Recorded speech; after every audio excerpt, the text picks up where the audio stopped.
Pois é, meu amigo, minha amiga, a questão do Lula anda um tanto quanto complicada, né? A cada pesquisa que sai, o Lula perde um pouquinho mais dos cabelos brancos dele, porque é só para baixo, né? Ou seja, só caindo cada vez mais.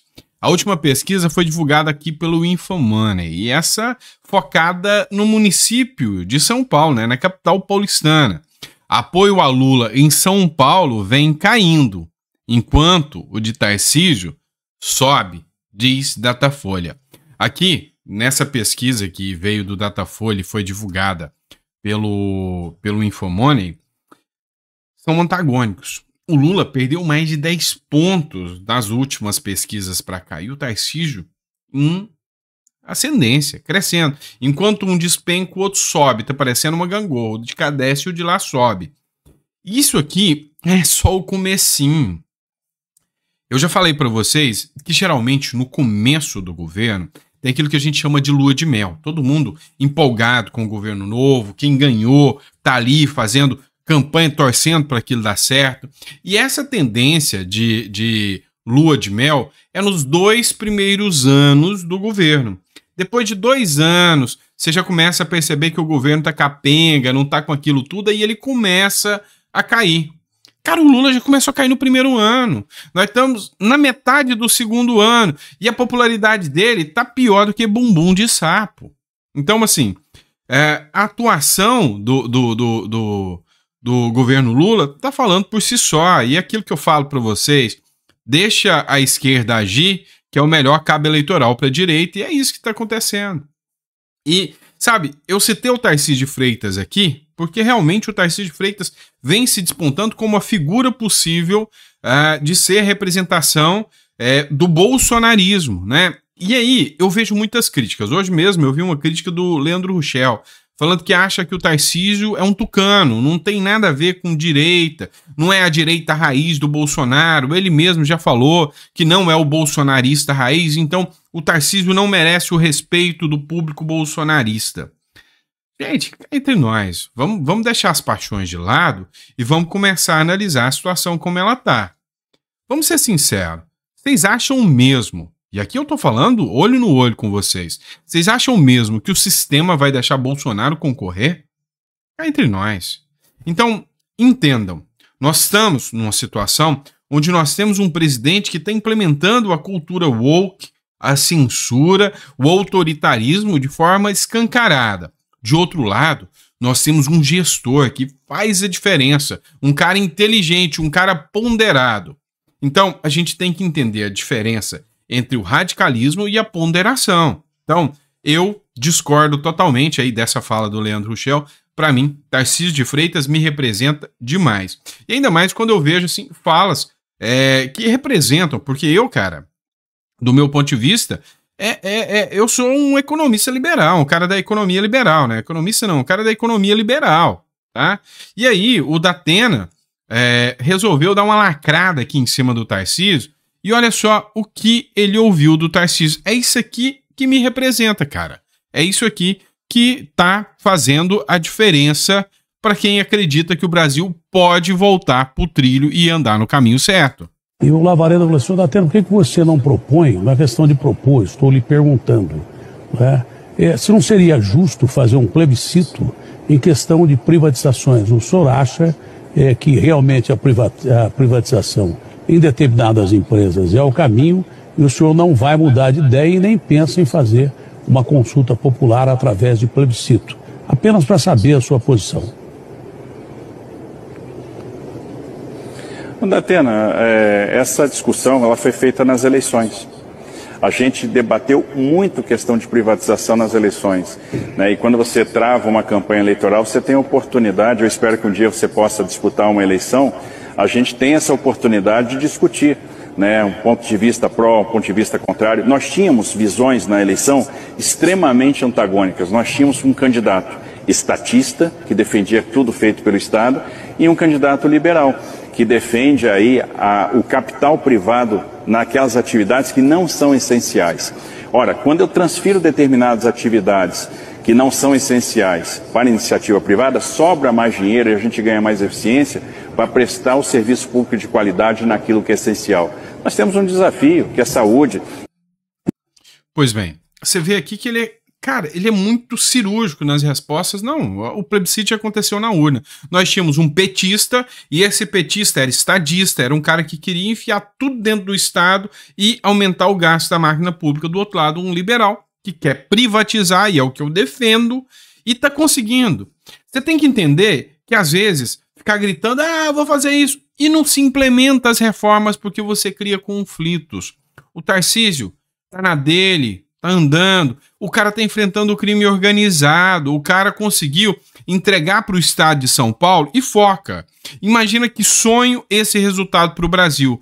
O menor índice de criminalidade dos últimos 24 anos. Tá? Imagina isso aplicado a nível nacional. Imagina um cara como o Tarcísio, como o Caiado, que bate no peito e fala, não vai falar mal da minha polícia, não. Pode chamar quem quiser. O Caiado foi lá e falou pro desembargador, não, tira o desembargador, mas falar mal da minha polícia não vai. Então, assim, o cara tá conseguindo aprovar leis, aprovou a lei da escola cívico-militar, batendo de frente com um governo caótico, já vai enfrentar o judiciário sabe da aceitação do Tarcísio dentro de São Paulo e do quanto o mercado tá gostando do Tarcísio dentro de São Paulo. O judiciário não tá nem partindo para cima do Tarcísio, porque, opa, aqui o buraco é mais embaixo. Então, cara, repensa essa questão. Para mim, Tarcísio, um dos melhores governadores que o Brasil já teve, e se chegar a ser presidente, vai colocar o Brasil no eixo. Eu tenho essa confiança, eu gosto do cara mesmo, apesar de críticas a todos, né? Eu não sou tiete de político, só tô analisando os fatos. Os erros dele, vai levar crítica, tá? É assim que funciona. Vamos lá, vamos falar da esquerda agora, né? Olha só que cena maravilhosa, né? Coisa linda, né? A Madonna. Pois é, um fã processa a Madonna por expor espectadores a atos sexuais em show. Vocês têm noção do que é isso? Não, eu vou ler primeiro, depois eu comento com vocês. O fã diz ter sido enganado pela rainha do pop. A Madonna e a equipe responsável pela produção dos shows da rainha do pop em solo norte-americano estão sendo processados por um fã que alega ter sido enganado durante a The Celebration Tour, a mesma que a cantora apresentou no Rio de Janeiro, na praia de Copacabana, no começo desse mês.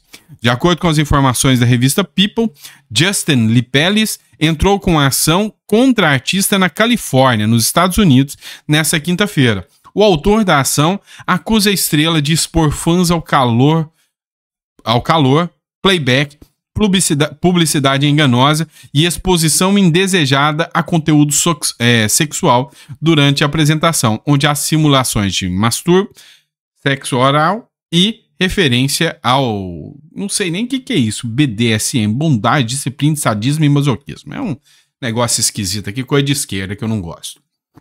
Vem cá. Se eu fosse juiz do caso, vocês acham que eu ia dar a condenação à Madonna ou eu ia dar a condenação, eu ia dar o caso favorável à Madonna? Se você fosse o juiz, antes de eu dar a minha resposta, se você fosse o juiz do caso, você ia condenar a Madonna por propaganda enganosa, porque você chegou lá e viu música ruim, um monte de coisa ruim e cena lastimável, ou você ia falar, cara, não, a Madonna tá certa? Coloca pra mim no comentário, tá? Se eu fosse o juiz do caso, era óbvio que eu ia dar ganho de causa pra Madonna e não pro cara. Meu amigo, é a mesma coisa de você falar, olha, eu vou ali num show esquerdista e não vou ouvir música ruim. É a mesma coisa de você falar, não, eu vou entrar na USP e não vou ouvir todes. Tem coisa que é óbvia, é público e notório. Todo mundo sabe como é o show da Madonna. Todo mundo sabe como funciona o negócio. Agora você não se preocupa. Você se diz fã da mulher, não se preocupa no mínimo. Tá parecendo o Jorge Seife aí, né? Que foi no show da Madonna e não sabia que ia ter nada disso. É um conservador. Ah, vocês estão de sacanagem comigo, né? Vocês sabem que aquilo é a mesma coisa. Eu vou no show da Pablo Vittar e não vou ouvir música ruim. Peraí, não dá. Não, você sabe o que você vai encontrar lá. Ah, eu vou no show do Gustavo Lima e não vou ver homem com calça apertadinha lá, os agroboy e homem de chapéu, né? Enchendo a cara de cachaça. Eu não vou ver isso lá. Ah, para, gente. Então, assim, tem coisa que foge ao ridículo, né? Que ultrapassa, né, o limite do ridículo. O cara sabe que é o show da Madonna e aí tá de brincadeira, né? Então é assim que funciona a regra do jogo, né? Vamos lá. E a marcha, né, para Jesus, como é que foi? Foi lindo, foi recorde, foi gente demais, bombou, tá? Então, assim, foi um evento gigantesco e, para mim, 1000 vezes melhor o pessoal se reunindo em prol de Jesus, né, de algo de uma mensagem tão bonita, do que pela maconha, né? Vamos deixar claro aqui. Mas, entretanto, todavia, contudo, uma matéria que tratou, inclusive, do tema me chamou a atenção. E eu gostei até do título, tá? Matéria do O Antagonista. Lula não vai conseguir enganar os evangélicos. Ah, mas não vai mesmo. Petista tenta se aproximar do eleitorado mais conservador, mas o aceno à cultura woke jogam os esforços por água abaixo. Vem cá. Você defender saidinha, defender, pautas de mudança de sexo em jovens, adolescentes e até crianças, defender a retirada de bebês do útero em situações que são extremamente absurdas, defender a liberação das drogas, essas pautas não batem com o público evangélico. Não dá. E o Lula não consegue ficar longe da pauta woke. Lula poderia se tornar um presidente de direita e ainda assim ele ia ter rejeição. Agora imagina ele sendo o cara que ele sobe lá no Foro de São Paulo e fala: eu tenho orgulho de ser chamado de comunista. Pois é, os mesmos comunistas que são avessos, contrários ao cristianismo, né? Então assim, não dá. E essa cultura woke é esse tipo de coisa chata aqui. Olha só, professora do Espírito Santo é cancelada na internet por ensinar regras de português. Gente, ó, dá um ranço quando eu vejo esse tipo de coisa. Foi uma professora de português lá de Ecoporanga. E ela faz vídeos falando: olha, pessoal, você tem que falar isso em vez disso. Ó, você fala que mais com I ou mais sem I. Como é que funciona? Mais ou mais? Para que funciona? E aí ela fez uma regrinha, postou lá, ó, pessoal. Meninas falam muito obrigada. Obrigada. Meninos falam obrigado. Cara, ela é um monstro de falar uma coisa dessa. Pra cultura woke, pra esquerda, ela é um monstro. Devia ser crucificada, paredão pra ela. Porque ela falou uma insanidade. Ela falou a regra do português, claro. Ela não falou todes e sei lá o que mais. Então, assim, cara, se tornou tão chato esse negócio, mas tão insano, que, sabe, nem mesmo aquela turma da esquerda limpinha, aquela esquerda mais racionalzinha, não intelectualizada, já não vem suportando mais essa burrice, né, intelectual de quem cancela uma professora por ensinar as regras previstas do português, tá? Porque isto está previsto nas regras do português. Meninas falam obrigada e meninos falam obrigados. E a mulher vem sendo cancelada por quê? Por fazer o seu papel de professora. E ela nem fez com conotação política. Nem fez com conotação... Ela não fez para lacrar politicamente, vestida de camisa verde e amarela, com bandeira do Brasil escrito Bolsonaro atrás, para falar isso, não. Ela fez um vídeo de professor explicando as regras de português. E é isso que está acontecendo no Brasil ultimamente, sabe? A insanidade, né, de tudo isso. Vamos lá, vamos falar das brusinhas da Shein de novo? Tá dando polêmica ainda, né?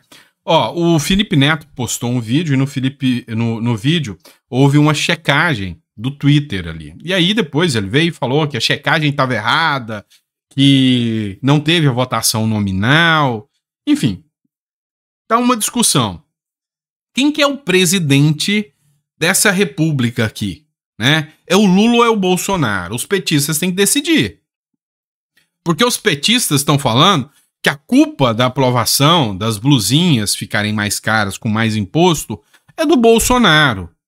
Já o que a gente ouviu lá no Congresso é o líder do PT falando que fechou um acordo com o Lira para taxar as blusinhas. E aí, quem que é o presidente? Se não for o Lula, manda descer da cadeira que o Bolsonaro assume. Porque estão falando que a culpa é do... O cara que manda no Congresso é o Bolsonaro. A culpa é do Bolsonaro. Bolsonaro taxou você. Tá de sacanagem, é piada, né? Olha só, matéria do antagonista. Na contramão de Lula, é só buscar lá atrás que você vê. Na contramão de Lula, governo Bolsonaro quis ampliar a isenção em compras. O governo Jair Bolsonaro cogitou aumentar de 50 para 100 dólares o limite da isenção de compras em sites internacionais. Cá entre nós, vamos resumir o negócio. Lula, governo que aumenta imposto. Bolsonaro, governo que diminui imposto. Tá aí o porquê. Eu mesmo não sendo bolsonarista, sou apoiador do Bolsonaro. Você viu que coisa meio incoerente, né? Não é incoerente não. É porque eu vejo um cara que faz a coisa, não assume o seu erro, né? Porque para mim, aumentar imposto taxando o mais pobre, o imposto sobre o consumo é erro. Então, só para você entender, hoje o imposto no Brasil é sobre o consumo, tá? E quem é que consome necessariamente e é mais impactado? O mais pobre. Tem que reduzir o imposto sobre o consumo. É assim que funciona a regra do jogo. Aí o cara vem, taxa mais o consumo, taxa o brasileiro de tudo quanto é lado, a inflação vem estourando. O resultado é que esse presidente é pior do que uma pandemia na questão econômica. Não está em pandemia, mas ele já estourou o teto aí da pandemia, mais do que o Bolsonaro gastou durante a pandemia. E a gente vai falar o quê? Dá para defender? Não dá. Ah, mas então você é Bolsonaro? Não sou, mas... O cara é melhor, vamos admitir, não vamos ser trouxa, né? Tem erro? Tem demais, todo mundo tem erro demais, mas erros de gestão. Ah, mas esse aqui, o governo atual, tem uma caralhada a mais de erro de gestão. Então, entre Lula e Bolsonaro, né? Como vocês tiram onda, né? A saudade do ex, né? Pois é, eu achei que não ia. Não, eu sabia que ia, porque era o Lula, né? Mas assim... Não achei que ia ser tão rápido o povo sentir saudade do Bolsonaro com essas medidas malucas que o Lula tá tomando aí, não é? Fala que eu tô errado. Tô errado. Vou fazer igual o 3 então. Tô errado ou não tô? Hã? Diga aí, não é? É isso. Vamos lá, pessoal. Outra questão. O Arthur Lira sacramentou, né? Ele veio e acabou com um discursinho.